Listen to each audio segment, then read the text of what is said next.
اعوذ باللہ من الشیطان الرجیم، بسم اللہ الرحمن الرحیم۔ ناظرین، اس امید اور دعا کے ساتھ کہ آپ صحت اور ایمان کی بہترین حالت میں ہوں گے، راہ فلاح کے پلیٹ فارم سے ہمارا سلام قبول کیجیے۔ پیارے دوستو، یہ واقعہ ان دو فرشتوں کا ہے جنہوں نے انسانوں جیسی خوبیاں اپنانے کی کوشش کی اور وہ کس قدر عذاب میں مبتلا ہو گئے۔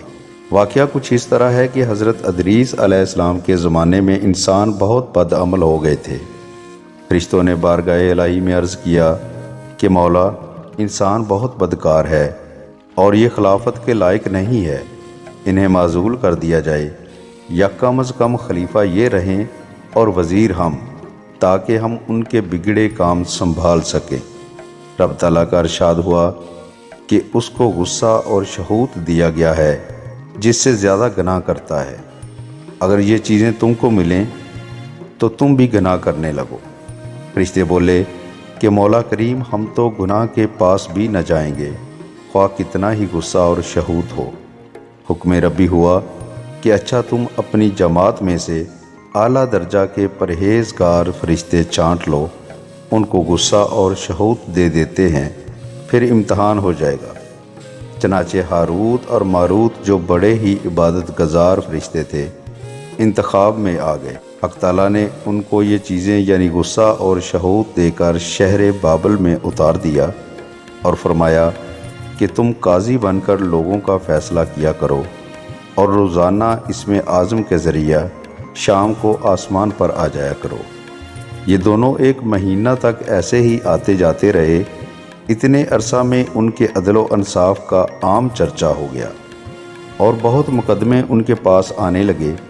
ایک روز ایک نہایت حسین و جمیل عورت نے، جس کا نام زہرا تھا، یہ ملک فارس کی رہنے والی تھی، اس نے اپنے خاوند کے خلاف مقدمہ دائر کیا۔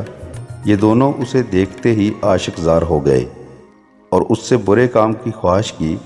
اس نے کہا، میرا دین کچھ اور ہے اور تمہارا دین کچھ اور اختلاف ہوتے ہوئے یہ نہیں ہو سکتا۔ نیز میرا شوہر بہت غیرت مند ہے، اگر اسے خبر لگ گئی تو مجھے وہ قتل کر دے گا، لہٰذا پہلے تو آپ میرے بت کو سجدہ کرو اور پھر میرے شوہر کو قتل کرو، پھر میں تمہاری اور تم میرے۔ انہوں نے انکار کر دیا۔ وہ چلی گئی، مگر ان کے دل میں اس کے عشق کی آگ بھڑک گئی۔ آخر اسے پیغام بھیجا کہ ہم تیرے گھر آنا چاہتے ہیں۔ سر آنکھوں پر یہ دونوں اس کے گھر پہنچ گئے۔ اس نے اپنے آپ کو آراستہ کیا، ان سے بولی کہ یا تو آپ لوگ مجھے اسم اعظم سکھا دیں، یا بت کو سجدہ کریں، یا شوہر کو قتل کریں، یا شراب پی لیں۔ انہوں نے سوچا کہ اسم اعظم اسرار الہی ہے، اس کو ظاہر کرنا بہت ظلم ہے، بت پرستی کرنا شرک ہے، اور قتل حق العباد ہے، لاؤ شراب پی لیں۔ چنانچہ شراب پی لی۔ جب شراب پی کر مست ہو گئے، زہرا نے ان سے بت کو سجدہ بھی کروا لیا، اپنے شوہر کو قتل بھی اور اسم اعظم بھی پوچھ لیا۔ زہرا تو اسم اعظم پڑھ کر صورت بدل کر آسمان پر پہنچ گئی۔ حق تعالیٰ نے اس کی روح کو زہرا ستارہ سے متصل کیا اور اس کی شکل زہرا ستارہ کی طرح ہو گئی۔ جب ان کا نشہ اترا تو یہ اسم اعظم بھول چکے تھے اور اپنے کیے پر نادم و شرمندہ تھے۔ حق تعالیٰ نے فرشتوں سے فرمایا کہ انسان میری تجلی سے دور رہتا ہے۔ یہ دونوں شام کو حاضر بارگاہ ہوتے تھے، پھر بھی شہوت سے مغلوب ہو کر سب کچھ کر بیٹھے۔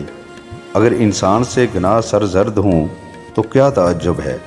تمام فرشتوں نے اپنی خطا کا اقرار کیا اور زمین والوں پر بجائے لعن طعن کرنے کے ان کے لیے دعائے مغفرت کرنے لگے۔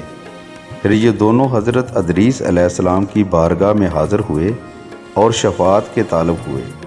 آپ نے ان کے حق میں دعائے مغفرت کی۔ بہت روز کے بعد حکم الہی آیا کہ ان کو اختیار دیجیے کہ یہ یا تو دنیاوی عذاب قبول کر لیں یا آخرت کا۔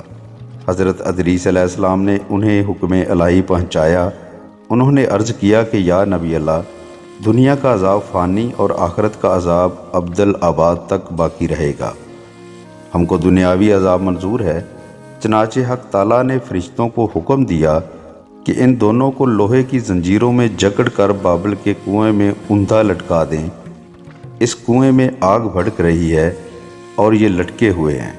فرشتے باری باری ہر وقت ان کو کوڑے مارتے ہیں۔ سخت پیاس سے ان کی زبانیں باہر لٹکی ہوئی ہیں۔ یہ عذاب قیامت تک ایسا ہی شدید رہنے والا ہے۔